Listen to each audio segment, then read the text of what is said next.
ഇതാണ് എൻ്റെ ഇന്നത്തെ പ്രോഡക്റ്റ്. ഞാൻ പ്രിൻ്റ് ചെയ്തെടുക്കാൻ പോകുന്ന പ്രോഡക്റ്റ്. ഇതിനെ ഞാൻ പെൻ ഡ്രൈവിലോട്ട് ഞാൻ കയറ്റി.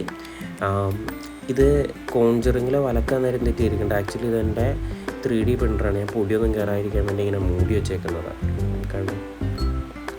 എന്നിട്ട് ഞാൻ ഇതിൻ്റെ അകത്തേക്ക് പ്രിൻ്റ് ചെയ്യാനുണ്ട്. ആക്ച്വലി ഇത് ഒരു 2 hour ഞാൻ എടുത്തത് ഇത് പ്രിൻ്റ് ചെയ്യാനായിട്ട്. ഞാനിത് ടൈം ലാപ്സിലിട്ടിട്ട് മാക്സിമം സ്പീഡിട്ടാണ് ഞാൻ ഇപ്പോൾ എടുത്തേക്കുന്നത്. പിന്നെ ഇടയ്ക്കൊക്കെ ചില പോർഷൻസൊക്കെ ഞാൻ കട്ട് ചെയ്ത് കളഞ്ഞിട്ടുണ്ട്. ഓക്കെ, ഇത് പ്രിൻ്റ് ചെയ്ത് വരുമ്പോൾ ലാസ്റ്റ് എങ്ങനെയാണെന്ന് നിങ്ങൾക്ക് എന്താ സാധനം ഞാൻ ലാസ്റ്റ് പറഞ്ഞുതരാം.